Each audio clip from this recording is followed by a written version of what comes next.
Let's make sure we're going live.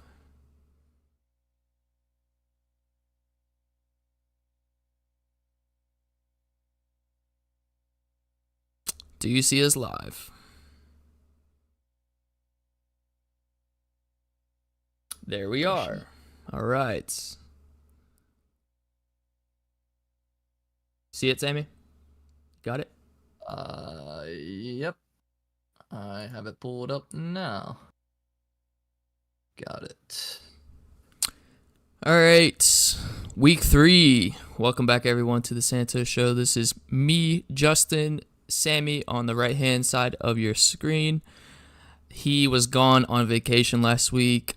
He apologizes, and we should have that week 1 video up coming soon onto our YouTube channel. But as of right now, we only have our week 2 video on YouTube as of this moment. A little unfortunate, but we'll get it back up for you guys to go watch and look at. But a little introduction for Sammy. Would you like to introduce yourself, Sammy? Sure. What's going on, guys? I'm Sammy. I'm Justin's older brother. We've been doing this. We actually started streaming this back on Twitch last year, and we're moving our platform over to YouTube, and we are very excited to introduce the Santos Show, which is going to be the new podcast, the new platform for us, where we are going to be posting most of our videos and our live streams. So we are very excited for this, and yeah, I hope you guys end up enjoying this. We're going to be talking about, I'm pretty sure Justin already covered this, but we're going to be talking about podcasts. We're going to be talking about, fantasy, football. We might even go into other sports, but for now, we're going to stick with football and then proceed into other sports if necessary. But yeah, hope you guys end up enjoying the podcast, and welcome. Yeah, so week 2 was pretty successful. I was really just surprised about some of the games, but week 3, wow. Going from week 2 to week 3, what happened? A lot. Jeez. A lot happened. A lot happened. I mean, we could literally talk about, the Dolphins literally almost breaking the NFL record. We could talk about how the Cowboys got upset by the Arizona Cardinals. I mean, there's so much, honestly, to talk about, and I'm honestly excited. And there's no better place to start than Thursday Night Football, Justin. So, do you want me to start that off, or you want to go ahead? Well, I mean, I can start this off by saying that we all knew this was gonna happen. This is on week 2 video. I told you guys that San Francisco looked like the best team, and it holds. I mean, yes, they were going against the Giants that are 1-2. Yes, I understand that the Giants don't necessarily have the best defense or the best offense, so I understand that. But this is the 3rd game in a row that we've seen San Francisco put up 30 points. I mean, it's tough to say that they're not the number 1 ranked team. It's really, at least in the NFC, it's tough to say that they're not the number 1 ranked team. But yeah, that team just looks amazing. They have a great defense. Daniel Jones didn't look like he can get really much off without Saquon Barkley. Getting them the free yards that he gets them to push the ball up the field. So it gives Daniel Jones the time and, for him to make the plays, throwing the ball to maybe Waller or frees up some of these guys to catch a pass and get a good gain for a first down, etc., or a touchdown. But without Saquon Barkley, this team looked pretty lost. And they're facing a really, really tough defense. So I think the thing that surprised me the most was Darren Waller not being able to catch the ball. And I mean, he received so many targets like I knew he would, but he just didn't come on. He didn't come down with some of the, the plays that I thought he would. A real bust when it comes to Darren Waller. He was the most targeted. He was definitely the most targeted for sure on the Giants, with 7 targets, which is kind of sad when you think about it in the long grand scheme of things. But honestly, he was throwing it to a bunch of people. But 7 times to Darren Waller for only three receptions and then only 20 yards getting out of it. So definitely did not live up. It's still not there. I still have faith in Darren Waller, though. I still think that he'll do well. And it's gonna take some adjusting, and we can see that it's gonna take some adjusting. But he's definitely gonna need to start making these catches and making himself a little bit more known if he wants to be that clear number one, like, tight end / wide receiver. I almost consider him almost a wide receiver as much as it is, because I see him almost lining out on the outside like more than 50% of the time.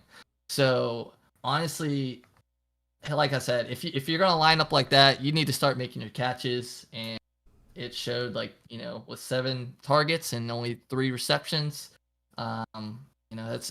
It's kind of tough. That's tough. That's real tough. Yeah, I mean, look, man, the Giants look like they're not going to make the playoffs this year, and I don't really blame them for doing that. The fans were expecting nothing more than what they got last year, and probably nothing less than they got last year, but they're going to get less this year, and that's partly because of injury. That's partly because of their defense, and it's partly because, their offense as well. I mean, it is only week 3, going on week 4. So they're 1-2. I mean, there's still a chance for them to make the playoffs, but unless they make that push like last year and get a little bit lucky, I don't really see them making playoffs this year. Yeah, no. But in bigger news, Christian McCaffrey, that's his 13th straight win in the regular season ever since he's joined the 49ers, which... What else is it, though? It's his 13th straight win and his 12th straight touchdown in regular season games. Yeah, he's been... The dude is a monster. He's been living up to everything that we thought he would when he joined this 49ers team, honestly. Like, did we expect anything less from this guy? Hell no. This guy was phenomenal for the Panthers. And then, for him to be pulled over to the 49ers on already a stacked team and then have him in that running back slot, it just made it that much like of a monster team. We saw that last year, and then especially going into this year. This year, he's just been doing the same thing that he's picking up right where he left off, pretty much. He's just doing his thing, man. I can't do anything but give this guy a round of applause for doing, going above and beyond and freaking just doing his job, man. He's doing his fucking job. So that's all I gotta say about that. Yep. The next game, Sammy, would you like to take this one? Are you talking about the Browns and Titans or what? Because the Browns and Titans, this was... Let's just get this one out of the way. The big boy. The big motherload of games. The one that everyone is talking about. The one that everyone's laughing about, joking about right now. We're talking about the Broncos and the Dolphins, man. We got to get this off our chest. Let's get this one over with. I'll let you start, Sammy. Okay. First of all, what a fucking joke. I'm sorry. That Denver defense was not playing, I felt like, at all. Like it shows, like, with 70 points on the board, you can't, how do you let 70 points just happen out of just what, thin air? Like are you guys even playing defense? Was there even a defense? Or was they playing just, like tag football at that point? Like it was just like these guys were literally just absolutely running over them, leaving people wide open. They were literally not making tackles. They had, I can't remember how many missed tackles they had. This really goes on. I really want to say coaching for the Broncos, but I mean, you have to put that on the players too. I understand they were getting beat bad, but like, you still need to do your fucking job. Like, you still need to do your job. At the end of the day, if you do your job, you don't cost 70 points as a defense. And you got to remember, that's going to go down almost in history. You know what I mean? As one of the most dominant. Yeah, and it's gonna go down as the most dominant games we've seen in almost a couple Well, decades. I don't I even think the last time this happened was 66. 1966. That's 1966. it's insane. We weren't born. Most of you viewers weren't born. This is the highest game that we probably will ever see in maybe even our lifetime. Yep. Ridiculous. This is a modern game in modern time. 70 points on the board. Like that's on Russell Wilson's head. That's on Sean Payton's head, and that entire organization's going to be hearing that about that probably for the rest of time. And that looks bad on Sean Payton. I'm not going to lie. That looks bad on Sean Payton, especially since he called out the old coach of Denver and said how trash he was of a coach. And then literally, what cost that? I guarantee that old coach is probably laughing his ass off right now. No, I don't think Nathaniel Hackett is laughing his ass off dealing with Zach Wilson. But we'll get to that later on. We'll get to that, but you know what I mean. Like, after seeing that kind of game, he's like, well, at least my team didn't get beat up that bad. That's pretty bad. Offensively, the Broncos, they still got 20 points on the board. They weren't playing bad. Russell Wilson looked good. He didn't look bad. Let's be honest. He didn't look bad. He looked okay. Like the Russell Wilson that we've seen in years past. Like he's had a really nice start this season. So their offense isn't to blame. What's to blame for their losses this season so far is their defense. Their defense is giving up everything. And I don't see how they can really fix this unless Sean Payton, grabs his defensive coordinator, fires him, and gets somebody else, or takes over. And Sean Payton's more of an offensive coach, so I don't really see Sean Payton taking the defense over. Maybe they go out and hire somebody, but as of right now, if they stick with this defense, stick with this defense, it's not looking too good, and it's a real test next week to see who's the bottom dog when they go against Justin Fields and the Bears. Because if the Bears go in there and they put up like more than 20 points on the Broncos, that defense is probably the worst in the league. Especially going and looking at what the Bears have been doing this season. The Broncos, they got to figure out their defense, and they need to figure it out ASAP. I have two more things to say about this, and then I feel like we should just move on because I got something else I need to say about this too. All right, let me say the two more things real quick. So the first thing is, after kicking Denver ass like that badly, why not just break the NFL record? You had it. You were in field goal range. Just break the fucking record. Why not? You're already beating them 70-20. What the fuck is 3 more points gonna fucking do? You know what I mean? I did not understand that. So I was like, unless he didn't get notification, the head coach being like, hey, all we need is field goal to break the he NFL definitely record. knew. He definitely knew. Yeah, so if he knew, I don't understand why he didn't just do it. Well, I didn't understand because, like, if I was the head coach on the other side of the team, if I was Sean Payton, I would have just gave him a green light. I'd been like, just do it to us, man. I mean, we already got our asses kicked. You might as well just break the record. At that point as well, because it already was looking very terrible. That was the first thing I wanted to get off my chest. The second thing I wanted to get off my chest.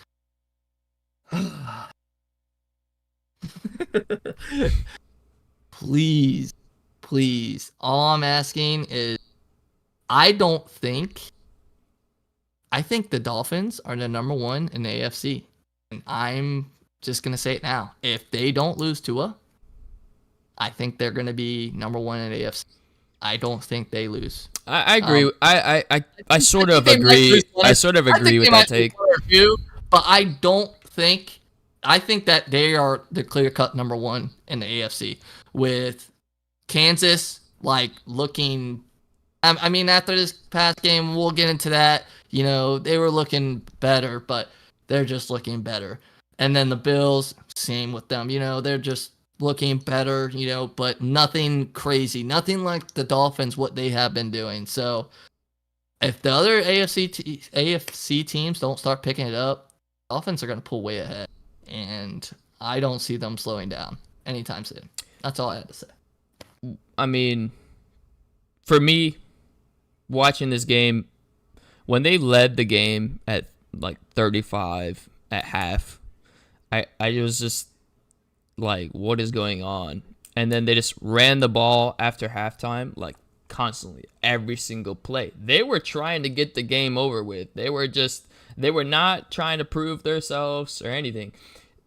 The Broncos defense was so bad that the coach of Miami Dolphins was trying to run the ball every single play, and it was so bad that the running backs like had to forcibly get down, or like the Broncos defense just wasn't doing anything about their run game so much that they just ran it in every single time. And you looked at it, it was just like they grabbed the ball. There was such a wide open hole that they were like, what am I supposed to do? Like am I supposed to score here, or am I supposed to get down and be a good sport and get down so that, you know, this doesn't get away from the Broncos? And well, the Broncos were so bad that they lost by 50 points. 50 points. Yep. And if you really rewatch that game, Sammy, like towards the end, they were just running the ball constantly, like, and the Broncos defense couldn't do anything about it. The Miami's coach, they weren't trying to break a record. They were just trying to get the game over with by running the ball and running the clock. Yep. But they were just not defending at all. I mean, you see it. 5 touchdowns with just running backs. 5. I mean, imagine a running back number 2 Sorry, literally, not 5, 6. literally dropping was it, a 50. Was it 4 touchdowns? It was 3 touchdowns for Waddle, and then A-Chain. How many? Waddle wasn't playing. He Waddle, was out. Sorry. Tyreek. How about Tyreek? Tyreek had a touchdown. Tyreek had 1 touchdown, but A-Chain had 2. A-Chain. So A-Chain had 18 carries with 203 yards, and then are you talking about Mostert? Yes, Mostert. I believe. Okay. Mostert had 3, I believe. So yeah, 5 touchdowns within running backs, and that's just from them just letting them score. Like they didn't even try. If you watch those, in the beginning they did, but towards the end, no, they didn't try at all. All right, let's get on to the next one. That game is crazy to talk about. We can go on and on about that game. Oh yeah, 100%. I want to get into this next game. Let me hear it. Which one you want to talk about? You already know which one. Oh God.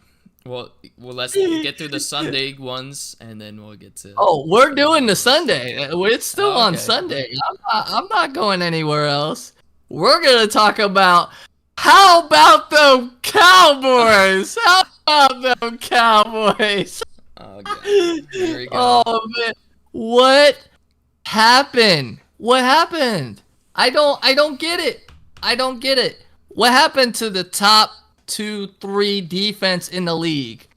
You just let the Cardinals score 28 points on you for the L. Like what? Cowboy fans would say that the injury with Diggs was the reason why they lost. Oh. I swear to you, that's their thing. That's what they're saying right now.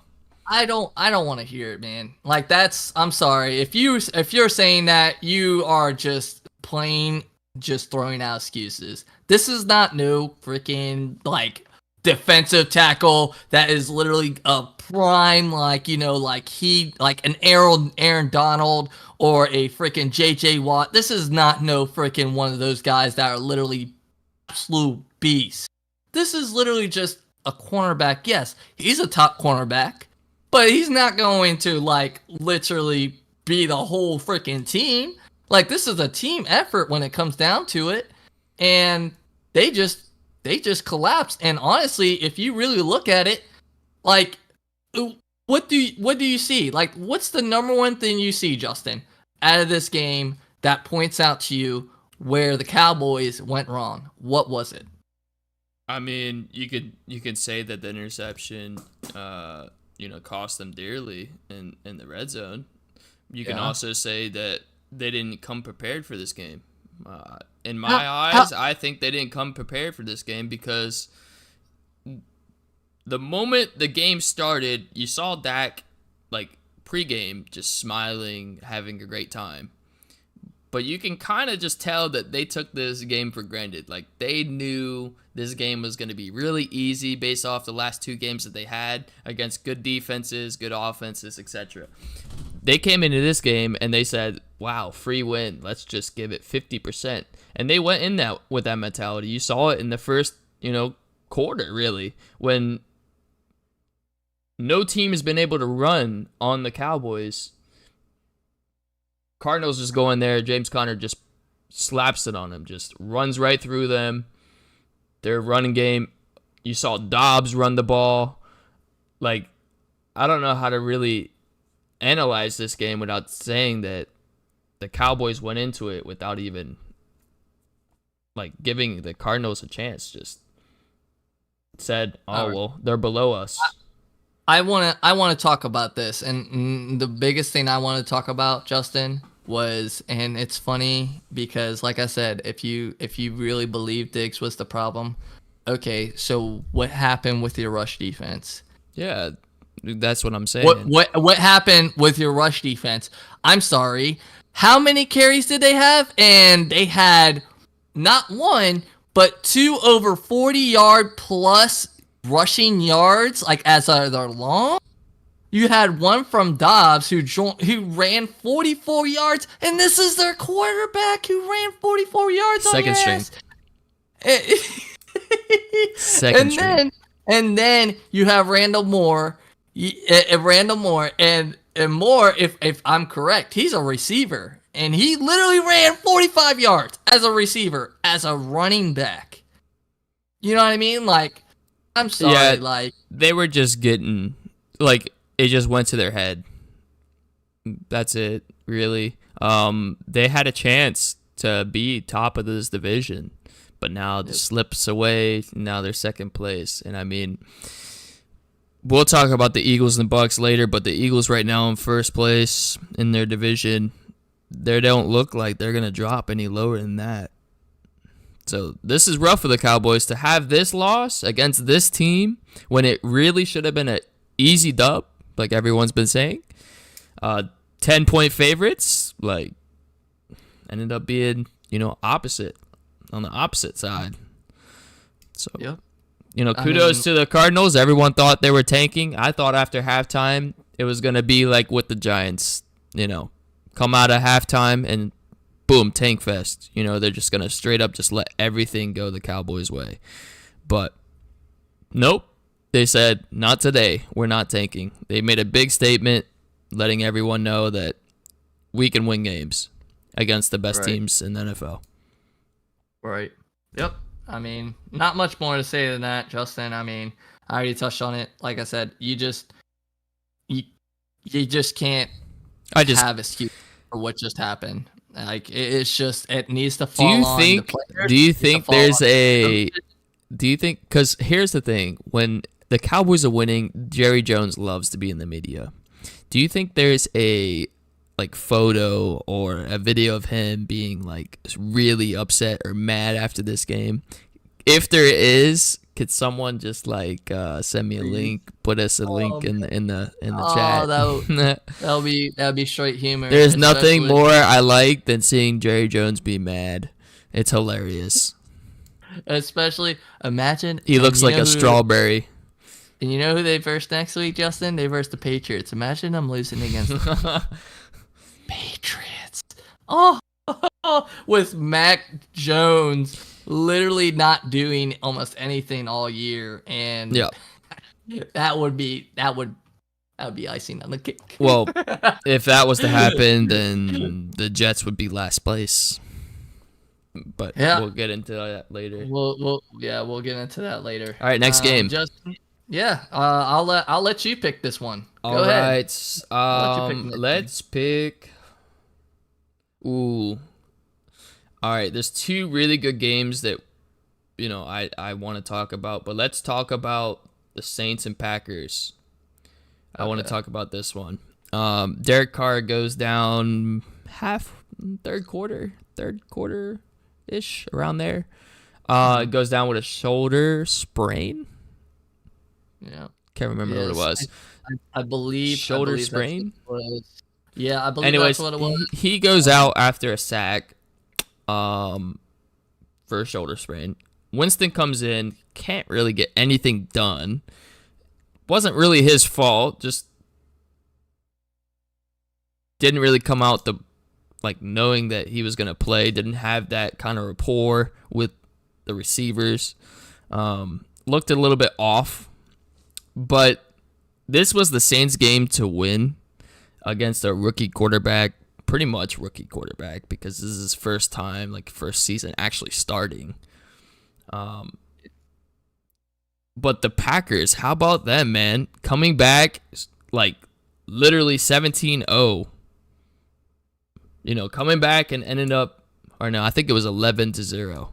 Coming back, scoring all those points in the fourth quarter, and then getting it done. Yeah. Coming out with a W. Yep. I mean, close game, went all the way down, super nail biter game. Yeah, it was a great game. I mean, if you look at it right, New England had a 17 17-0 going into the half. The Saints. So, yeah, 17-0 going into half. I thought this was Saints game to lose, because I was like, the Green Bay was already missing people. They already had, I think they already had 2 or 3 really big injuries. Aaron Gordon, Christian Watson, both hamstrings. Coach elected them out. Right, and then wasn't there one more? Because there was 2 or 3 key pieces that they were missing, and honestly, not a lot of people thought Green Bay was going to win this without them. Yeah. I can't really remember who the... I don't know who the other person is, but I know Christian Watson and Aaron Gordon Aaron Jones they were both out with hamstring injuries. Right.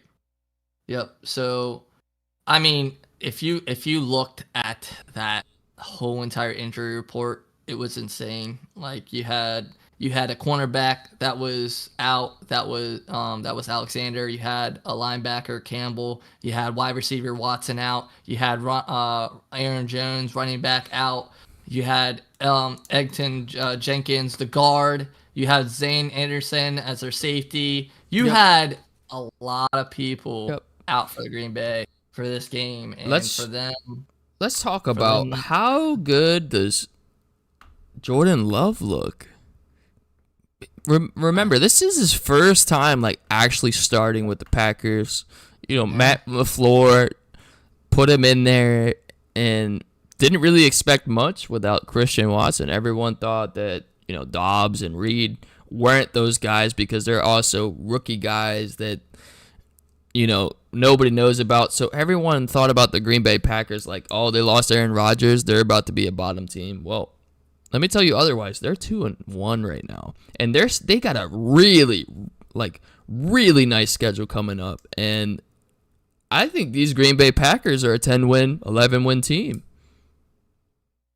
Yeah, I mean, they're gonna get Aaron Jones back. They're gonna get Christian Watson back probably this next week. And with those two guys on this team, and Jordan Love looking like the third best quarterback right now, I think this team has a chance to make a deep playoff run. And I mean, look at what happened when Aaron Rodgers took over the Green Bay Packers. Look what happened when Brett Favre took over the Green Bay Packers. That's just a winning franchise and a winning organization. And it starts with their front office and it ends with the quarterback. Yeah. I mean, they're winning without their key receiver, without their key running back, and they're still winning. And the Saints aren't they're not a bad team. They're a really good defensive team. Hold up. But here's the biggest thing I want to see more of I want to see more of the running game from Green Bay. Like I said, don't AJ think Jordan Dillon. Love AJ Dillon is should a be running backup. 44 times. AJ Dillon's a backup guy. Aaron Jones is their starting running back, but he's been injured these last 2 weeks, so it requires Jordan Love to run a little bit more. But how about him showing the athletic ability to do so? Yeah, I mean, he is a young guy, right? Just coming out of straight college, and this is his first year in NFL. So, and he's been in now. This is his third year. Is this his third year? This is his third year. He sat 2 years, 2 years behind Aaron Rodgers. Aaron Rodgers left last off, and then he starts this year. So this is his third season. He sat 2 years behind Aaron Rodgers. Okay, so he had a lot to learn, but I mean, from the running aspect, I guess not much because Aaron Rodgers doesn't run, and when he does, like how about that? Yeah. How about that? You add some more threat to that spot. Not only is he throwing these crazy passes that are extremely accurate, he's also getting it done on his feet. Like, this team, don't count this team out. This team looks like a solid team. And honestly, with their schedule, I'm looking forward to them getting like 10 wins and making a deep playoff push. Yeah, I mean, it's definitely possible. I see Green Bay maybe. I don't want to put like them in the top 3, but maybe top 4, top 5, maybe. We'll see how it progresses. It's still the beginning of the season. It's only 3 games in. We still have a lot more games to go. They're not even close. I mean, to their competition in NFC North is the Lions, the Vikings, and the Bears. The Bears aren't going to do anything this year, really. They're 0-3. The Vikings are 0-3, so their playoff chances are extremely low. And the Lions, don't have the easiest schedule out there like the Packers. The Packers can still win this division. Think about it. Without Aaron Rodgers. If you're a Packer fan out there, be happy, because you should be very happy at this quarterback, and you should be very happy about this team and how they've been looking in this schedule. Yep. And then also on the other side of the Swains, it kind of does suck. I feel bad for the Saints, ended up blowing that lead and ended up getting that loss. But on the plus side, at least you got Alvin Kamara coming back next week. So hopefully that might be able to bring some life into the team, right? Hopefully he does. Done. The thing about Alvin Kamara is he's been suspended for like the last 3 years, and he's always getting suspended. It's always getting suspended. But like, remember, like, he was on the team when Drew Brees was there, and he's only getting older. I don't really see him being that guy that can really push them into that Super Bowl contesting team, but he does give them more of an offensive threat and relieve some of the pressure for Derek Carr. So he is a great addition, but I don't see him being, wow, like, I'm getting Jonathan Taylor back kind of guy. Right. Yeah. So no, I get it. I mean, I agree with you. I mean, but like I said, we won't know. I still think when he's on the field, he's a force to be reckoned with. He definitely has his moments where he has his spurts of, where he can get at least, 10, 12, 20, 30 yards sometimes. Like, he goes crazy sometimes. So we'll see when he comes back. I am excited to see him come back and see what he can do, because that'd be really good for the Saints. You got the next game. Oh, do I now? Okay. Pick it. Well, what we got next? For the next game, we're going with no other than the Patriots and the Jets. With the Patriots coming out on top 15-10 over the Jets. One of the games that I really don't want to talk about. I get it. I mean, the Patriots beat the Jets 15-10 to extend their winning streak to 15 straight games over New York. So, I mean, once again, feels bad to be a Jets fan right now. Feels bad to be a Jets fan right now, especially not having Aaron Rodgers there anymore. Well, they come into this fresh off of a loss to the Cowboys.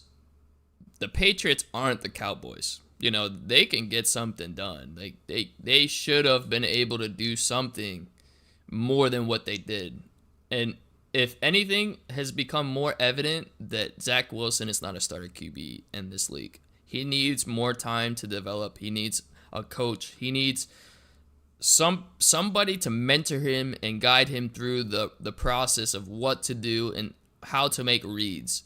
He doesn't look like when he's making his read 1, 2, and 3, he probably gets to his first read and he's already getting sacked. Just because of the fact that defenses don't see him as being a threat like Aaron Rodgers. They see him being a guy that requires a lot of time to make the correct read. And what happens when that's a problem is constant blitzes, right? And we see it. Zach Wilson's the most pressured quarterback in the league. And that's because defenses see that as an advantage. You get to the quarterback, you pretty much win that game. And I mean, listen, the Jets had 3-4 times that they could have came back and possibly got a score, a field goal to make this one closer. It's a division game. We know that division games are usually closer.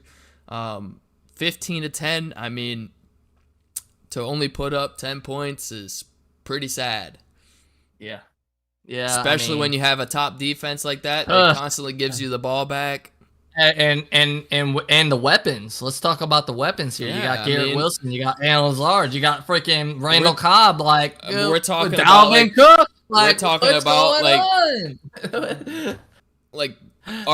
their wide receiver 3 is Randall Cobb. Lazard.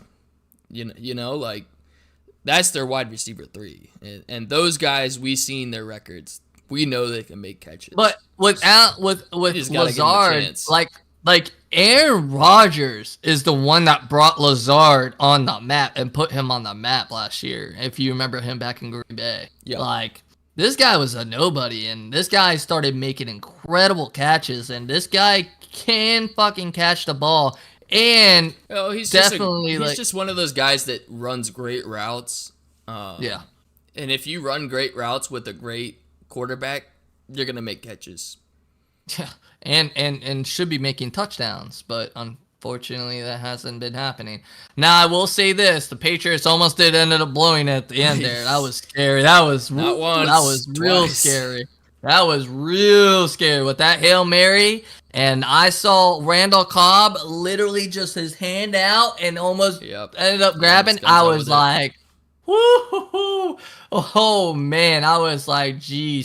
I will say, at least Zach Wilson has a nice arm. I will say, he has the power, right? He just needs to start honing what his strengths are right now. And I honestly do. I blame Nathaniel Hackett. He is really not the guy for Zach Wilson. He was the guy brought in for Aaron Rodgers. Aaron Rodgers loves him.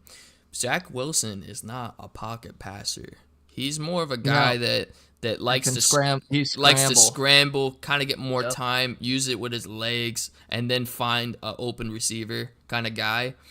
He's not a guy that can sit behind his line. He struggles with that. When you see him being pressured, he's more likely to go to the ground on his own than to throw the ball. And we saw that. Yep. Yeah, I don't want to talk about this too much, but it Let's just get goes on to to show. the next one. It just goes to show. Hang on. It just goes to show the team just really is looking really down ever since Aaron Rodgers. Like I said, ever since he went down, and I don't know what you could do to revive this team at this point. Honestly, I can think of one thing, right? But the thing is what quarterbacks are available? Yeah. Elite quarterbacks are available. So that's all I have to say about that. unfortunate. Justin, I'll let you pick the next game. You can... All right, we got another close game that was super nail biter. You know, both of these teams had the probability. Both of these teams had the probability and to go 0-3. Yep. And I'm talking about the Chargers and the Vikings. Both of these teams could have went 0-3. It could have been either or. And honestly, I thought the Vikings were going to win this. If you're watching this game, like, tell me how the Vikings lose. Really, like, how does this happen? Both teams have terrible defense. That's how this happens. How do you let a backwards pass to Keenan Allen for him to throw a touchdown? How does this happen? It's a mockery of your defense. That's how. Like, if you allow this to happen in an actual game, like, this is a real game, like, if you allow this to happen to you, like, that's just saying that your defense is trash. And 40. I can't talk about, like, you know, the Vikings defense being trash without talking about how the Chargers defense was trash. Both of these two teams, you know, couldn't get it done on the defensive end, and that's why the Chargers constantly get, you know, these high numbers scored on them, and why these games are so close. Like, they could have lost this game. They could have been 0-3. Same thing with the Vikings. On the Vikings side, they could score, but they just can't defend either. Super high scoring games, and that's just because of their defense. Something needs to change with these guys, with these teams' defense, and something needs to change very soon. And I mean, good luck. 0-3. And if you look at the time of possession here, I mean, Vikings had 33 minutes. The Chargers had 26 minutes. I mean, the Vikings had everything they needed. The last touchdown that was scored was at 8 minutes left in the fourth quarter. You're telling me 8 minutes, you don't have enough time to literally do something after a back and forth game? Like, I don't know. Like, you want to have that faith in Kirk Cousins right now, but it's kind of hard to have that faith right now. He's been folding under pressure.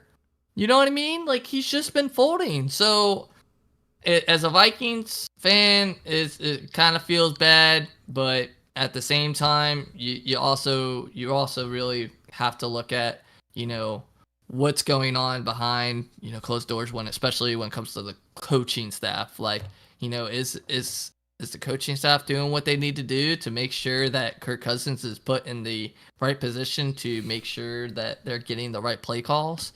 You know, I mean, let's look at these last 3 games. In 20-17, Bucks win. Okay, so they only put up 17 points on the first game. Then the second game, they go against the Eagles and they put up 28 points. So they put up 28 points and almost ended up being the Eagles. Correct. Now they go in and they put up 24 points against the Chargers. So they're putting up points. Like, they're constantly scoring. But they can't get stops. And when you can't get stops against great teams will beat you every time. Yeah, unfortunately. When you're looking at two crazy offensive.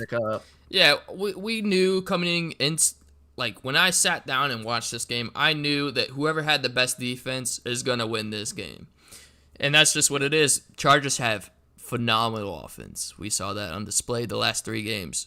Phenomenal offense, crazy good. Yeah. And they're missing Justin Herbert literally throwing 47 times, and 40 of them were completions. And they're missing Eckler. That's the biggest thing too. They're missing Eckler, their touchdown guy. So I mean, the only thing to really talk about when it comes to this game is, you know, the Vikings having another tough break. They had the chance. They had many chances, actually, to win this game. Many chances. Yep. I do want to say Madison should not be RB1. Like, good riddance that they got Akers. Like, actually, like, good riddance. Madison almost cost them the game, like, instantly. The red zone had that fumble. ultimately it was ruled back, not a fumble. But like, Luckily. if that was a fumble, and I mean this is his second time, not the first time that he's done this. And in week 1 he had a fumble, and that cost them the game. And now that's week like 3, isn't that like your number fumble. one job? I as a know it running was called back? back, but yeah. Isn't that your number one job as a fucking running back? Yeah, just protect the fucking ball. Like, I understand you want to get the yards, but you have to protect the ball. There's no point of picking up all these yards if you're just gonna toss the ball away. You know what I mean? I mean, coach comes out and says, "Hey, we just picked up Cam Akers, but Madison's still our number 1 guy. Pending after this game, he is. After this game, you better be at least 50-50 with Akers right now, because Madison's not. He's had a slow 3 games, man, and it's not looking good for their running game. And that's one of the things that could have slowed this game down. They could have got their offense more rolling on the Chargers. They could have gotten something done instead of just requiring Kirk Cousins to throw like a million times in the game. Yeah. I mean, he threw 50 times, for 32 completions. Yeah, think about that. That's ridiculous. We never used to see that. I mean, don't get me wrong. Herbert threw 47 times, but he also had 40 completions. So, but like I said, they're missing Eckler. When they have Eckler, his numbers, his passes are going to drop down. They don't trust Kelly to be that guy. They trust Eckler. Without Eckler there, you see the amount of times he's going to be throwing the ball, because Keenan Allen is just that viable. He is just that guy that's going to catch it every time. Just sit back and relax with Justin Herbert and Keenan Allen, because you're looking great. All right, let's get on to the next one. Tough break, but sucks to be a Vikings fan this year. Sucks. All right, you want me to go with the next game? Yeah. All right. I'm going to go with a very embarrassing game right here. And this was just Commanders? I don't even know what the kind of game this was. It wasn't even the Commanders. This looked like a super sloppy game. I'm talking about the Colts and Ravens. The Colts and Ravens. What? Embarrassing on both sides of the fields, but you got Gardner Minshew starting quarterback for the Colts. Anthony Richardson's out with a concussion, so you got Gardner Minshew. Gardner Minshew had a pretty decent game. He wasn't bad at all. And now let me say something on the opposite side. If you watched the game, though, it was sloppy. It was sloppy. On the opposite side, the Ravens, dude, what the hell is Lamar doing sometimes? He just looks lost. Like, just if you're gonna run, run. Like stop trying to do too much. And I feel like that was half the time that I watched him have on screen. Like, when he had screen time, he was either scrambling, or he had a good run, or maybe a quick throw that was dropped. And that's another thing to talk about. Nobody was catching passes from Lamar. If it wasn't Mark Andrews, they weren't catching the balls that needed to be catched. No, I mean, at the very end there, if you looked at the very end, Isaiah Likely, I felt like his true star was coming out last year when Mark Andrews was out and Likely was coming in, and he was actually playing phenomenal. I mean, he had a wide open catch, and all he had to do was catch the damn ball, and it literally hit him in the fucking chest and hands, and he just dropped it. I was like, so even Lamar was just like, yeah, that's the big story when it comes about the Ravens. The Ravens just got to find a way to catch the balls, man. They have that guy, Lamar Jackson. He is that game-changing guy. He can get it done on his feet. He can also get it done with his arms on occasion. But I do want to see more from Mark. I do want to see more passes to Mark Andrews, though. I'm not going to lie. He looks like the clear number 1 target that Lamar should be looking for. I'm sorry. All these other receivers, obviously, honestly, these last 3 weeks with the Ravens, it just looked messy. Their entire, structure, their entire offense just looked messy. Lamar averaging a fumble, a game. Yeah. You know, you're not going to win games like that. This game went into overtime, and that's against Gardner Minshew and the And Colts. with a field goal, and then with a field goal. Yeah, I mean, like both teams had two And they had times to score. They had Tucker as a Both field. teams had two times to like get a score. And the last try from the Ravens, he throws it to Flowers. Clear flag, by the way. Clear pass interference that they missed. But Yeah. I mean, that shit happens. You can't happens. you can't have a terrible day like you had and just blame it on the flag, because even if they do, even if he does catch that, let's say he does catch that, right? You still have to get another 5 to 10 yards to get a field goal with Tucker. Yeah, he could still hit 60 bombs, but we're talking about a 57-yarder. Like, that's not easy. Like, he could still miss that. Yeah, we even understand. Even if they get that penalty and it's a first down, their offenses look trashed the entire game. It looked trashed the entire game, and that's just what it is. Like, if it looks trash, you're gonna lose. If your defense looks trash, you're gonna lose. Like, you need to have a collective effort when you're going out and kind of have more urgency.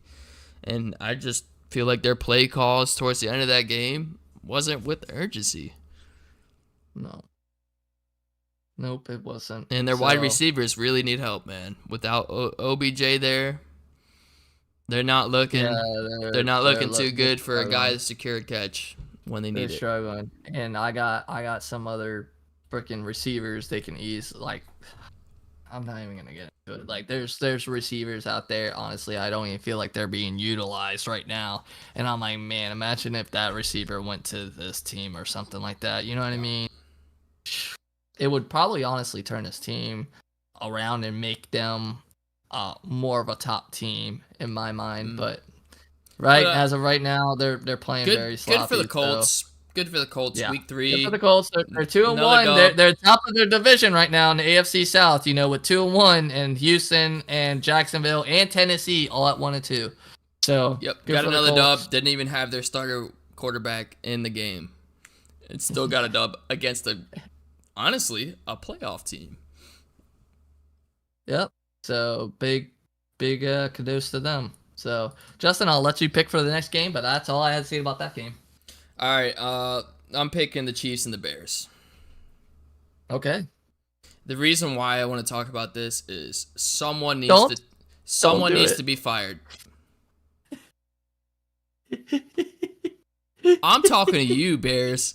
Someone needs to be fired. Seriously, this is 3 weeks in a row that you guys can't get offense together. What? You go and pick up DJ Moore from the Panthers, and he is that guy, that clear wide receiver 1. And this is over what they've been able to accomplish with Mooney as their number 1 guy from last year.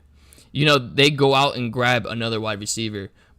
But then I look at these play calls, and these play calls are terrible for Justin Fields. Like, it's like their offensive coordinator doesn't really understand what Justin Fields is good at. Is capable of, honestly. He's capable of a lot more than what's been on display, and we saw that last year. We saw the spark. Everyone seen it. Everyone knew that he had the chance and expectations that he was going to be in the race for MVP this year. Like he was going to be that guy that was going to be top 5 quarterback going for the MVP, at least be in the conversation for it. Kind of like how Jalen Hurts was in the conversation for it last year. Well, what the hell, man?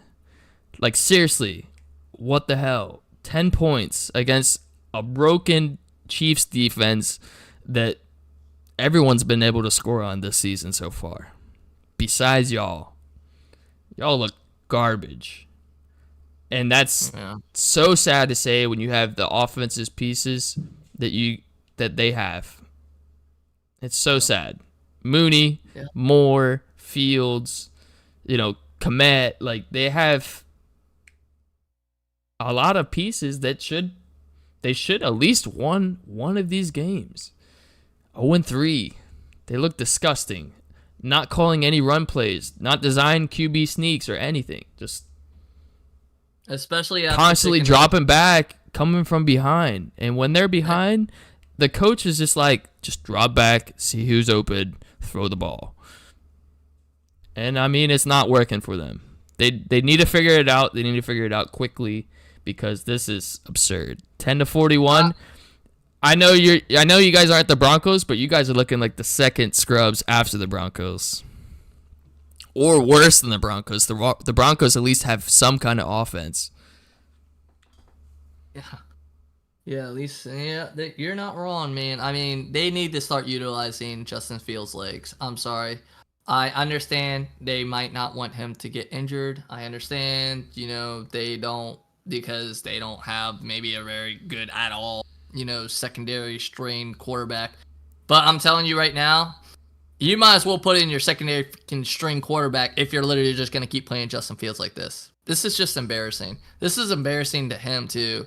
If I was him, I'd be like, this is ridiculous. I want to start running the ball. And we don't know what's going on. They could just be telling him, like, we don't want you running the ball because we don't want you getting hurt. If you get hurt, this is, whatever the case may be. I don't know what's going on. But clearly something is going on because they're not allowing him to fucking run the damn ball.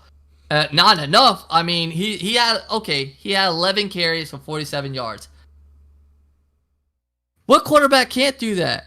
I mean, come on, man. Like, I've seen Justin Fields run over 100 yards easy, almost every damn game. Yep. In last year, especially when he wasn't hurt. Come on, man. Like, watch the tapes. It just looks like he's trying to do too much. Again, I honestly want to blame this on coaching, but at the same time, it is his fault. Like, he needs to be better. He needs to play better. And then for the Chiefs side of things, they were able to run the ball. They were able to throw the ball. They put in their damn backups after the third quarter, for God's sakes. Like, this is pretty sad. And probably the Bears fans are probably even more miserable than the Broncos fans at this moment. Their expectations this year were to be, at least second, third spot in the division, worst, at worst. Not last spot, not 0-3. This team has some decisions to make. We could see Justin Fields be traded.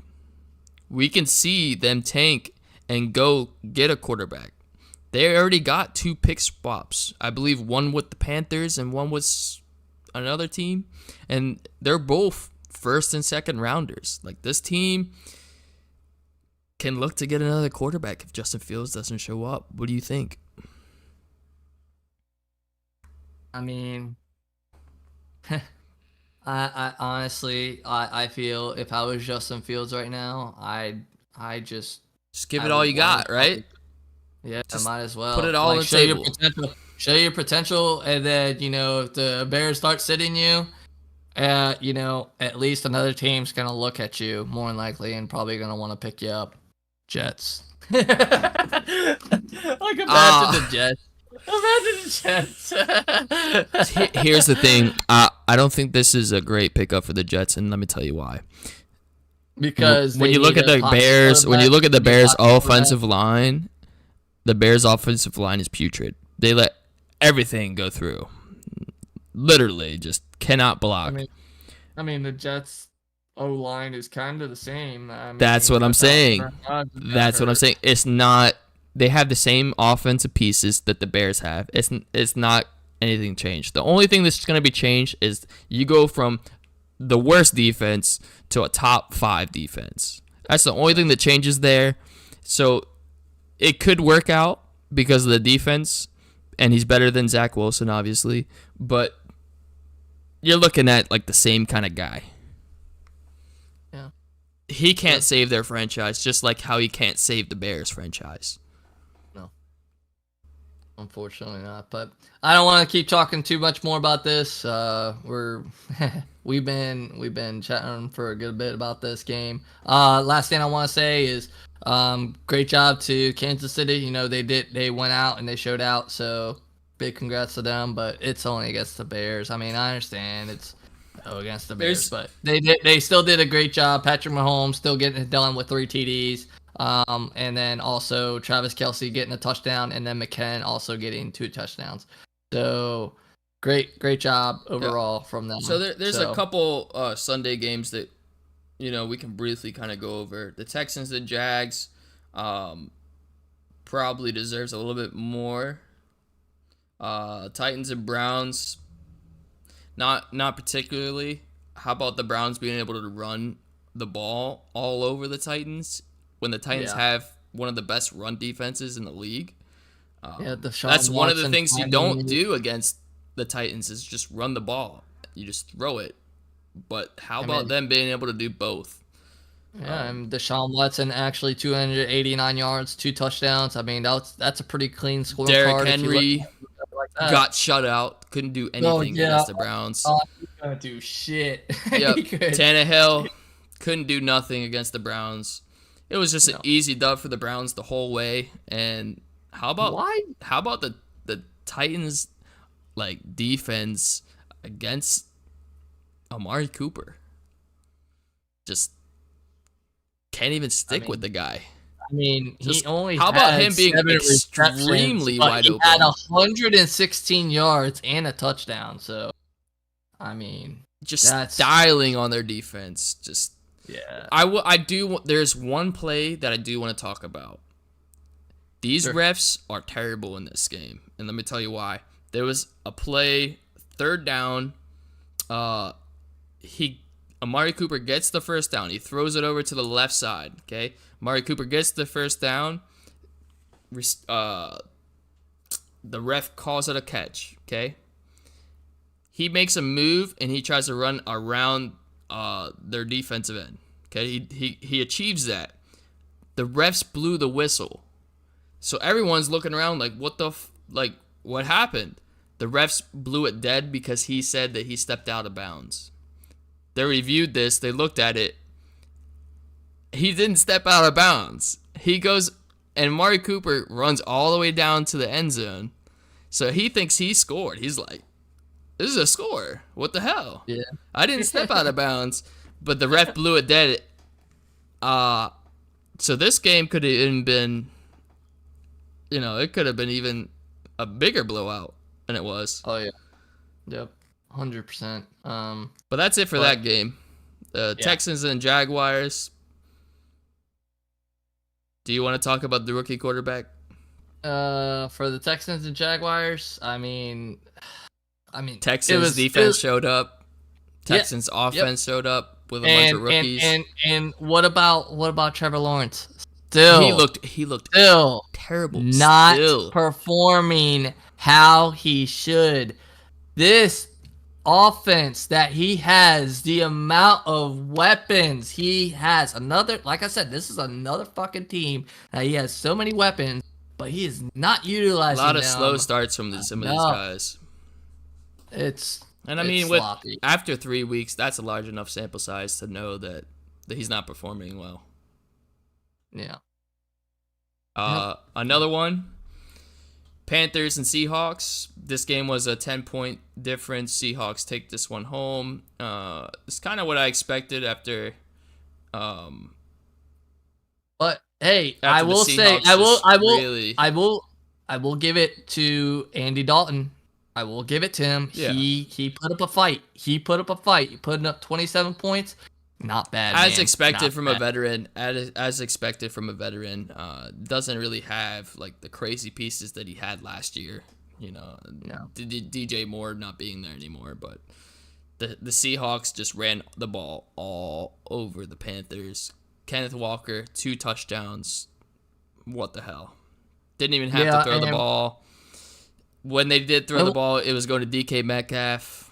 It was going to who was the other guy, Sammy? Help me out here. Tyler Lockett? Yeah. Tyler Lockett didn't really get too much this week. No, he only had 3 receptions for 34 yards. But that's just telling you how much they were able to run the ball. Yeah. The Panthers just ran out of time. That's what happens when you can't defend. You can't defend against the run. That's what happens. You just run out of time. Hence why Miles Sanders only has 9 carries for 24 yards. If it wasn't for his touchdown, honestly, like you would think this guy is a fucking, I can't even blame the guy. Like honestly, they're playing from behind, so honestly, they have to keep throwing the ball. Big kudos to Adam Thielen, who actually went off. 11 receptions for 145 yards and a touchdown. So he actually showed up, but I mean that's Thielen, man. I mean, this offense. Let's agree here. This offense is definitely better with Andy Dalton. Yeah. Yeah. So I mean, but the Panthers are rebuilding, and they want to get their rookie quarterback kind of more into the game. Let him kind of learn and get there. Yep. With Bryce Young. Yep. Yeah, I get it. I get it. But, not definitely not how you want to start the season with 0-3. Then we got the Steelers and the Raiders. Steelers score 23. Raiders scores 18 points. Raiders had a chance to win this game. Another sloppy game. Oh, God, another sloppy game. I don't get these onside kicks. These kickers are not electing to use a tee, and it's not getting enough like bounce. Like they need on these onside kicks, they need these footballs to kind of like hit the ground hard and pop up. That's where we see like some of these guys make mistakes and they can recover it. Right, not kick it down because, don't get me wrong, it could actually hit a foot. You know what I mean? But I mean, most of the time they dive down, right? They dive down on it. In all 3 attempts that we've seen this year so far, all 3 of them were like that, where they didn't use a tee. They kicked it and it went straight into the guy's arms, like each 3 times. It was kind of like a wasted attempt. I feel like when these kickers need to go back into using a tee, and maybe we'll be able to see one onside kick return. We'll see. Recovered this year. We'll see. And then Jimmy G, 3 interceptions, bro. Calm down, man. Like you're looking. He was scared. He was scared of there. He was scared of Watt. I mean, who wouldn't be? They brought a fullback in to block Watt, and like that's to tell you right there that they're scared of Watt. Jimmy G was extremely scared of Watt. Didn't want to go anywhere right side of the field. Quick throws, and then the times that he was pressured, he kind of just threw it up. And those were the interceptions that we saw. Yeah, that's a Jameis Winston all over again. Yeah, it's just Devontae Adams had a monstrous game, blew up. Miters had a nice catch, toe touch, made him look elite. He is that elite guy, number 2 for them. I wasn't mad that he wasn't using his receivers. I was mad at the fact that they couldn't score in the red zone. How many times did Josh Jacobs get the ball in the red zone and couldn't score? Yeah. 4 times? Something like that. Yeah, it wasn't. Another thing I want to talk about is what the hell?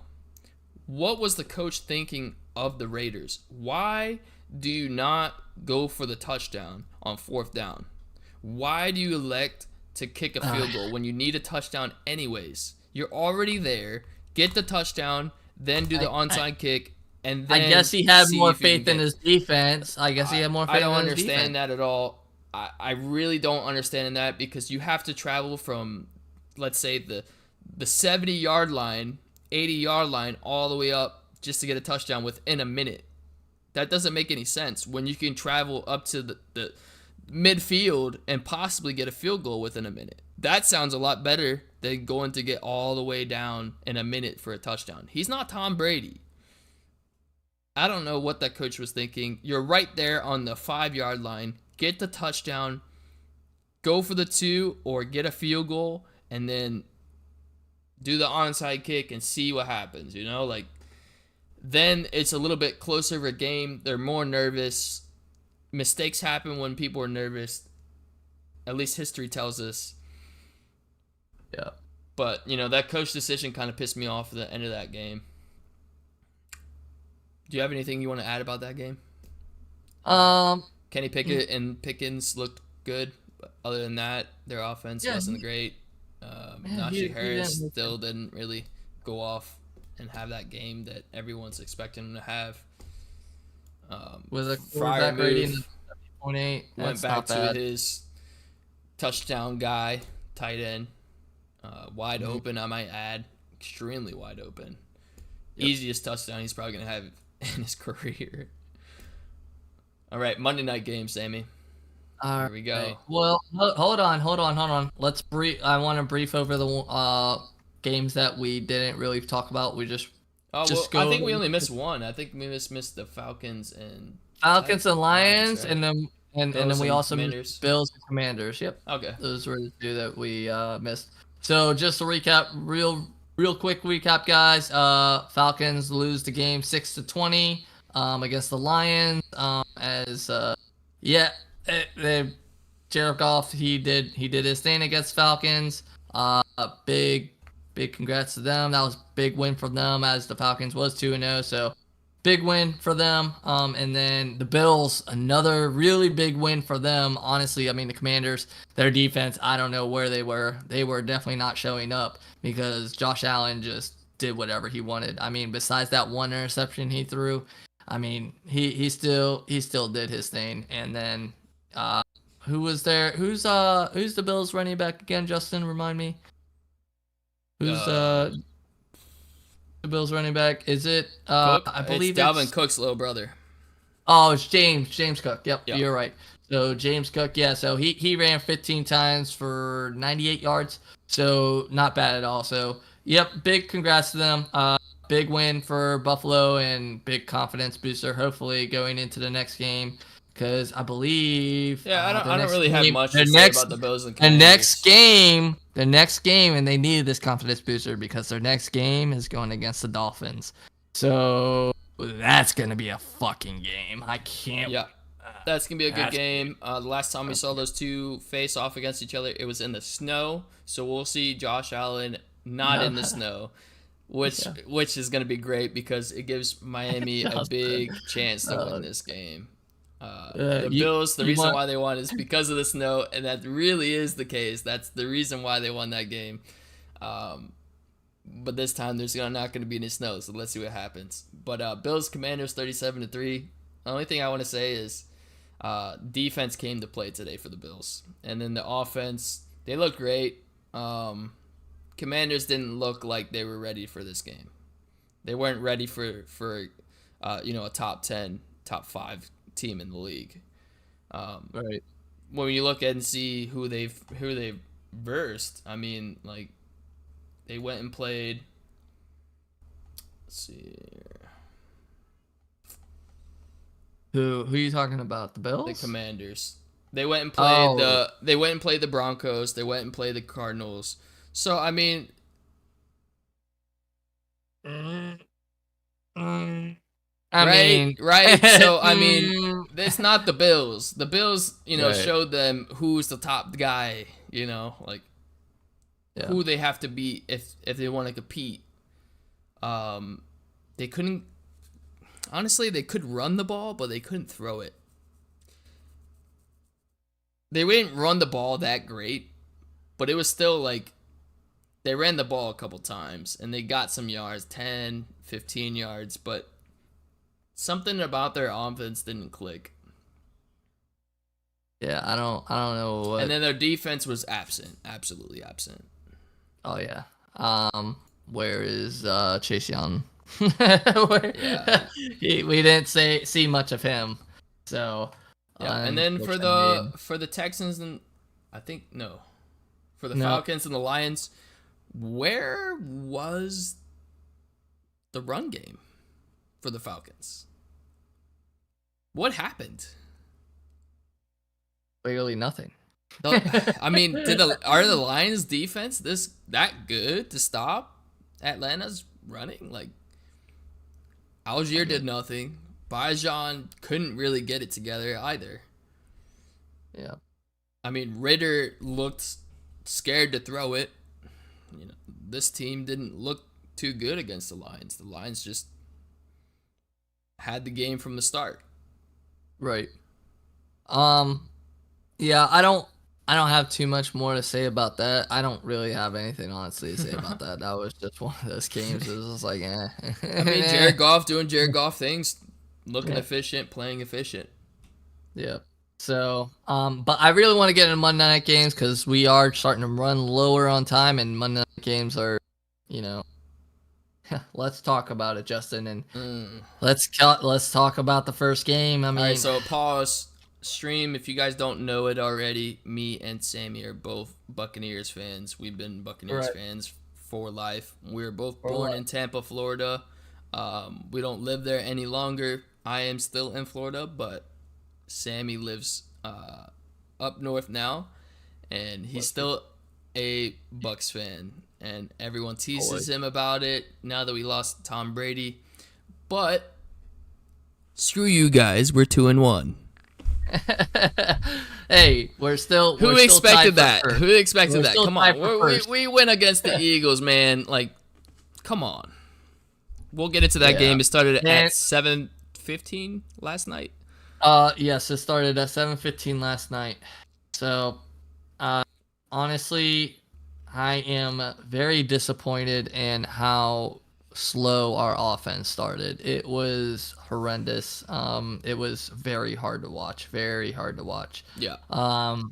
Just the play calling. The play calling. The play calling was absolutely just mind-boggling. I don't understand how for one, how is Chris Godwin only getting 5 targets? What's going on there, Justin? Because honestly, I really want to know, because Chris Godwin, in my mind, is one of the best slot receivers I think out there right now. And and as of right now, though, he's not putting any production because he's not getting any looks, I feel like. As many looks as he should. Don't get me wrong, Mike Evans, he should be clear number 1. I mean, don't get me wrong, but Chris Godwin, he's also right there. I understand Baker likes to spread around the ball here and there, but like hit the people that are very reliable when it comes to these things. Like, well, there was a couple of drop passes from Mike Evans early. And then he kind of got it together late. He dropped 5 passes. Yeah, he got two hit him in his hands. Yeah, no. I was just one was in the end zone. It was a little bit more Sammy, covered. But who do we blame for this game? I honestly think our defense is to blame against the run. Look at what Swift was able to do. Swift just ran through our rush defense. And our rush defense, we have Shaq Barrett. He's in there. Shaq Barrett's and there. Let me just add that Gainwell had a nice game as well. Like, both of them had good games against us, and that's Gainwell had an okay game. But DeAndre Swift, honestly, every time he came on the fucking field, I was like, here we go again. This guy's gonna probably get 8 or 9 yards on us. Like, it's like almost automatic for him. And like, it felt automatic. And I mean, I think it just brings more attention to how good the Eagles' offensive line is. Like, real credit to them, man. Like, they're giving the effort. They are driving for first downs like they always do with Jalen Hurts, setting up that push. That QB sneak, they need to do something about it. Yeah, they do, but needs to do something about it because super successful, like 70%, 80% first down rates when they get right there in the 1 yard before getting a first down. Like, 4th and 1, 3rd and 1, that's the play they're running every single time, and it works pretty much every single time. And that's just because, like, you have, a quarterback that is strong in his legs. I believe he deadlifts 600 or squats 600. That's a lot of weight. Like, he could push himself forward with that. Not to mention he's also got Jason Kelce in front of him. This offensive line, big credit to them. Look at the massive holes that they provided for Swift and Gainwell last night. Look at those holes. Like, Yeah. Any team that allows this to happen to them, you're just gonna run out of time. You're not gonna be able to like compete late in this game, and we saw that. We saw the Bucks catch fire. We scored that touchdown. We looked like we're gonna get something done, and then we just ran out of time, man. We just ran out of time. You just got it together too late, and it just happens. I mean, this is not the worst game for the Bucks. If anything, this shows confidence that we're able to still compete against, one of the best teams in the NFL right now with Baker Mayfield. So, I mean, don't count us out. We're still top of the division, and I look to see the Bucks winning a lot more in the future. Hopefully, and that's all we can hope for, right? I mean, we hope that maybe that was, Baker. Maybe he just had nerves and a lot of nerves coming up to this game because he knew that Philly Eagles. He knew that their defense is no joke. So there was a lot of pressure on him, and especially being at home. So it was a lot of pressure. But hopefully he gets rid of that because he needs to pick it up, with a QBR rating of a 34.5. That's not going to get it done. So he's definitely going to need to do a lot more for us if we want to get the ball rolling and at least be top in our division. So and now we got the Rams and the Bengals. Rams coming in this game 1-1. The Bengals coming in 1-1 as well. Or sorry, 0-2. Yeah. The Rams looked okay. I mean, Puka took a step back. Didn't really get as many targets, but Tutu Atwell was getting all of the targets. 2 touchdowns. I mean, honestly, Justin, the quarterbacks played like shit. Let's be honest here. Yeah, I mean, Burrow's not 100%. 25 QBR rating. Like, they both threw picks. Matthew Stafford threw 2 interceptions. Burrow threw 1. I think if it wasn't for Jamar Chase picking up the slack and getting stuff done on his feet, this game would have been a 0-3 loss for the Bengals. I mean, and T. Higgins, where's your hands, man? You need to start washing off that butter because I'm gonna tell you right now, he went towards the locker room. Game, didn't he? He went out just for like two or three plays because he went back to the locker room because I think he had a cramp. I think that's what they were talking about. He had a cramp that was going on. But I'm like, you better start washing off that butter off your hands, man, because whatever the fuck you're doing, it's not working. It's literally been hitting. It literally hit his hands about 4 or 5 times, and he literally just dropped it. And even the announcers were like, "This is uncharacteristic from T. Higgins. We're not used to him, playing like this or like dropping these kind of passes." He definitely did not perform. We're used to T. Higgins playing, especially after the last game he just did. So, he needs to pick it up. Huge confidence boost for Jamar Chase, man. If you guys have Jamar Chase in fantasy, man, feel great. This is the first time he actually, got something done. And Joe Mixon. Mixon did actually something. Yeah, he actually did something. But, I mean, honestly, there's really nothing much to talk about. No Cooper Kupp in this game. I believe he comes back in 2 weeks. Not next week, not week 4, week 5. That's what's scheduled. He's scheduled to come back week 5, but then again, it's coach's decision. He doesn't have to play week 5. They can elect to play in week 6 or week 7. But what we're hearing right now is he's going to be playing week 5. So that, of course, bolsters their offense. When they had Puka, Cooper, and Tutu Atwell. Literally, Cooper 1, Puka 2, and Tutu being number 3. They look like they have a solid group. They traded away Akers, but that's because I can't remember his name. Help me out here. Who's their running back? Who for Los Angeles? Kyron something. Williams. Kyron Williams. Yes. So they traded away Akers to the Vikings, kept Kyron Williams because Kyron Williams went off. Although he didn't do much this game, did he? He didn't do much. Yeah, only 10 carries for 38 yards, with 9 yards as his long. So nothing really to talk about with the run game. The run game for both sides wasn't crazy. If he does, let's say he goes 60 yards, is this game the Rams to win? Let's say he Are you talking doubles. about Let's say he Kyron produces Williams? double. Yeah, let's say he produces double what he achieved yesterday. I think it'd be a lot close. I think it would have maybe been a tie game, or at least maybe the Rams might have winning. Yeah. But at the end of the day, I mean, like I said, Cincinnati still aren't playing up to the potential that they should be. Yeah, So if this was a game, they need to be picking it if up. this was a game in the middle of last season, right? Week 7, week 8. If this was a game then, we're talking about the Bengals probably being almost 20-point favorites in this game. Yeah. Yeah, but That's like how I big said, of a difference this Bengals team is right now to Bengals team of last year and the years prior. yeah.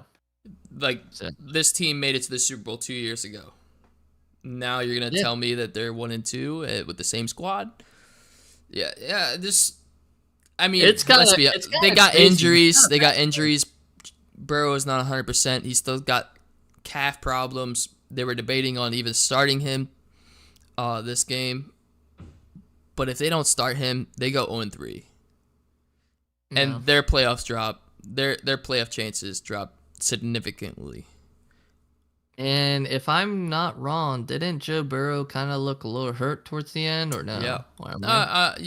I mean, I feel like he's looked hurt the entire game. He barely moved around. I mean, he did get sacked twice, and the 2 times he did get sacked, it looked like he got hurt on one of them. I was like, uh-oh. Yeah, so, I mean, it's definitely scary, but they had to risk it. They really did. I get it. If you go 0-3, man, it's really tough. Yeah, really tough to do anything. I agree.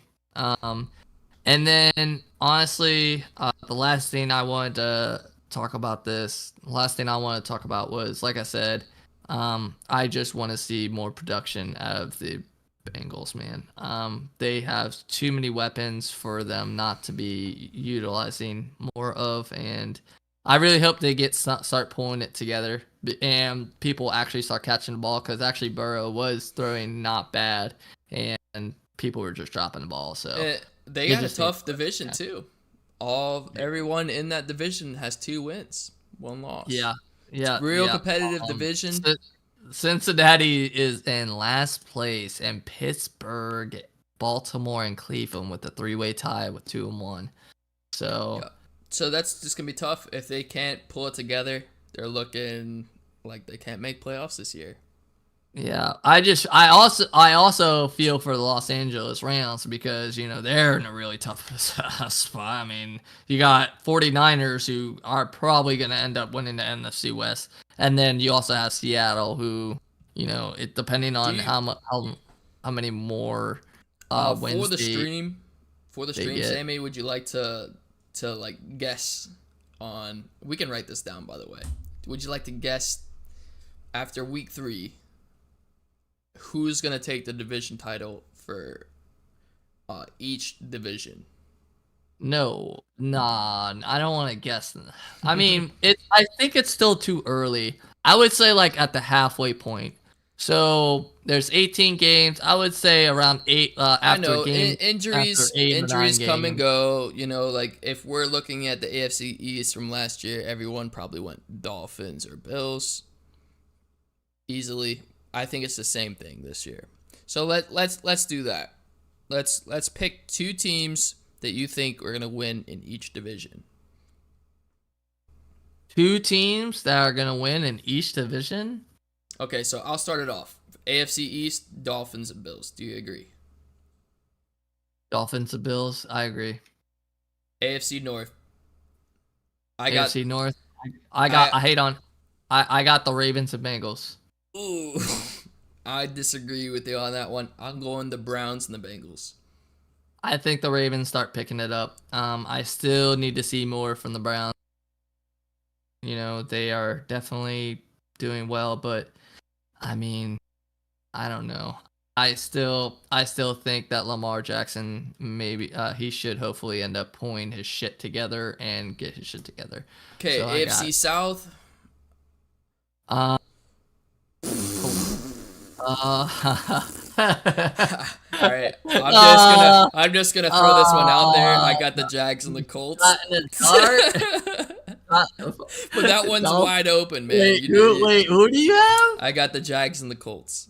The Jags or the Colts? Okay. I also. God, dude. Yeah, this Yeah, one's tough. I really want it.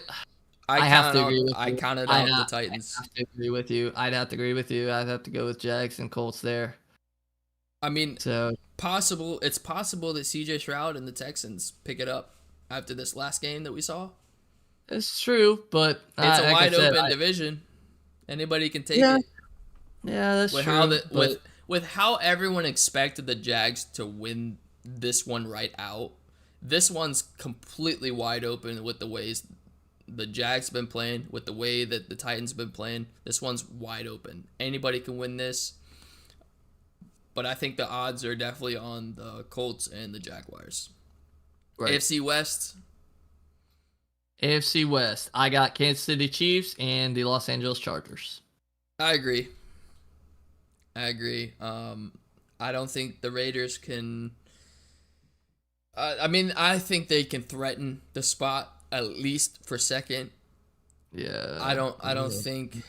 I don't think they. I don't think they take the division. And No. if I'm taking two teams that are possibly going to take the division this year, it'll have to be the Chargers or the Chiefs. The Chiefs win it. I'm going to come out and say it. The Chiefs win the division. Yeah. But for two teams, the Chargers and Chiefs. agree. NFC, Sammy? Let's do NFC East. NFC East. I got the Eagles or Cowboys. Okay, I agree. Let's roll on to the next one. NFC North. All right. I want to say the Packers and the Lions. Packers and the Lions. I agree. Again, it's tough to make the playoffs 0-3. It's tough to make the playoffs 0-3. Sorry, Vikings, but like as of right now, like it is. I don't know, man. It's just so it's so hard. Like the Packers have been playing not bad, especially with Love. And then the Lions with freaking Jared Goff, he's actually been playing well. So, all right, next one's a huge debate. NFC South. Oh, this is gonna be so fucking biased though, because I want to still go. So if I had to choose, by the way, Sammy, this division was anticipated to be the most competitive division of all of them, like wide open. Dude, anybody can take this always, one. NFC South is always the most fucking competitive, man. Let's be fucking honest. Like, it's annoying. I hate this, man. I hate this. It's either the fucking Saints. There's no team that like takes the division every single year besides the Saints in this division. Yeah. The Falcons haven't really done that. The Bucks haven't really done that. The Panthers haven't really done that. So. Nope. Not since Cam Newton. and I think everyone's odds right now is definitely on the Saints winning this division. Yep. But I can't count on my Bucks. You can't count my Bucks. Sorry, I got the Bucks and Saints here. Bucks so do Saints. All right, on to the West. This is clear cut for me. Well, at least top one. Top one, 49ers. Yeah. I'm sorry. I don't even know if I need a second team for this one.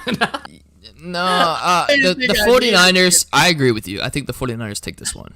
But if the 49ers lose 1 to 2 games, this can get very competitive. If McCaffrey gets hurt. McCaffrey gets hurt. Dude, the Seahawks look good. They look good. What if McCaffrey gets hurt, though? That's what I'm saying. Anything can happen. So the Seahawks and the 49ers. So if I had to choose a second team, honestly, I understand the Rams just lost against the Bengals. You would go with the Rams over the Seahawks? But I won't count you out. They get Cooper Kupp back in 2 weeks. Anything can happen, but they have to win this next game. They've been playing pretty decent without Cooper Kupp, so I really want to go with the Rams. Okay. I want to go with the Rams here. So Okay. I got 49ers or Rams. I'm assuming you got 49ers Seahawks. Yeah, I got the 49ers and Seahawks. 49ers 3-0. Seahawks win 2 in a row after losing the first game. Wow. I mean, that's just all there is to say about it. They got better offensive pieces. Kenneth Walker is a force to be reckoned with. Damn near looking like the best running back in the league right now. Solid. Just solid defensively and offensively. Yep. So I'd say NFC West, definitely the 49ers and the Seahawks. Even if Brock Purdy goes down, I think the 49ers still win this division. Kind of like going against the Kansas City Chiefs. It's like the same kind of thing. Wait. But do they win it without Christian McCaffrey? Yes. They still have Deebo Samuel. I still think that this team wins even without Christian McCaffrey. Yes. They won last year. They won last year. Prior to getting McCaffrey, they won. They were pretty much going to take the division even without McCaffrey. Deebo Samuel's picking up a lot of those running back duties last year. Now this year, all he has to focus on is wide receiver. I don't know, man. I mean, I think Purdy without Christian McCaffrey is nothing. Because you got to think about it. Who was 49ers quarterback before Purdy? Jimmy G. Exactly. And he actually could throw the ball. Don't get me wrong, Purdy can't throw the ball. But, like I said, I mean, has Purdy been bad? Has Purdy have Hold on. Has Purdy been bad? No, he hasn't been bad. Has he been throwing interceptions? All right. I'll let. Oh, you know what? Fine. You can stay behind the whole whatever. What do they call him? You were telling me week 1 that you're no longer gonna call him Mr. Irrelevant, but motherfucker, you're looking like you're calling him Mr. Irrelevant right now because you're saying McCaffrey is that team. Don't count Brock Purdy out. He looks nice. He's been nice all last year. Since he took over the reins, he's been top guy. Like, he's posted a really nice QBR rating. Probably not this last game, but Yeah. Well, that team is stacked. Like I said, team is stacked defensively, offensively. They're paying for their Super Bowl this year. That's what the Rams did 2 years ago. That's what's happening right now. You see it happening. Top, like, every position is like top paid in the NFL. I agree. We'll like I said, we'll have besides to, QB. We'll have to see. Like I said, we'll see. As long as they stay healthy, 100% they win. Yeah. Do you think Brock Purdy gets a deal midway through the season to stay with the 49ers? Or do you think he goes elsewhere for some money? No. Nope. I think he stays. I think so too. I think he's happy.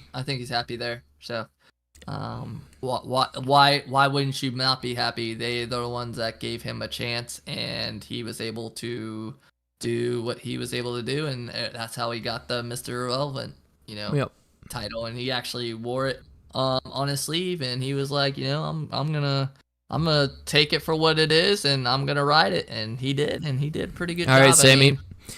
I just want to let you know right now, we just did the longest podcast in our careers of doing it. In this entire show's history, we just completed the longest podcast we've ever done. An hour and 40 minutes. We appreciate you guys tolerating us and listening to us. Yeah, sorry for such a long one, but we really wanted to go over these games, and we will start trying to cut it a lot shorter. We just had to get some introductions out and get some other things out, but we promise we'll start making it shorter for you guys, so you guys don't have to listen to us babble on about certain things for so long. It's definitely different from what you used to have, guys, and we're still adjusting. We used to have me as the kind of like the stopping point where I was like kind of like the middleman, but now I'm like in it, so it's it's a lot harder when you don't have a middleman being like, hey, all right, next topic. So hopefully we'll start getting in the groove, and we'll start, hopefully being able to manage our time a lot better with you guys. But we appreciate you guys hopefully staying to the end if you guys did. And if you guys did, make sure you guys drop that subscribe. Make sure you guys hit that subscribe button. Please. Get us some more Brand subscribers. new on YouTube. Share this to your friends. Share this to your family. Share this to whoever that loves like NFL. Even if you can't watch it, listen to it. You know what I mean? You can still listen to it. You can pull up YouTube and then just close your phone and you can just listen to it in your ears. That's what we're here for. We're not doing any spectacular things in our rooms or anything. So we just appreciate you guys just hopefully just tuning in to us. Yeah, I mean, if you guys are tuning in, thanks for watching. I appreciate you guys. Sammy, appreciate you guys. This is going to be our first podcast with Sammy on. Our second, but our first for YouTube as of this moment. We'll try to get that week 1 video back up for you guys to watch. Next week, we're probably going to be on Tuesday, same time, 6 o'clock. I look forward to next Tuesday, 6 o'clock. Maybe we're going to be streaming on Monday as well. We'll be talking about some fantasy. Stay tuned to our channel. We'll be maybe live again to talk about some fantasy football tonight. But stay tuned. Our channel is going to be mostly about, football week to week, talking about teams, who's really got it, who doesn't. And I think this year is looking to be really, really competitive. And I can't wait to talk about it with Sammy. I'm sure he can't wait to talk about it with you guys. We're going to have a lot of fun this year, and I can't wait for you guys to watch to see what happens. Yep. Thank you guys so much for tuning in. I hope you guys enjoyed the podcast. Once again, this is the Santos Show featuring Justin and myself, Sammy, for the first time. All right, guys, take it easy. Have a great rest of your night, and spend your boys Sammy and Justin in the Santos Show.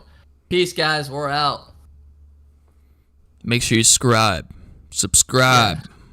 Yeah, please hit that subscribe. Click the notification bell so you're notified every single time we go live. That's it. All right. That's 3, 2, 1. We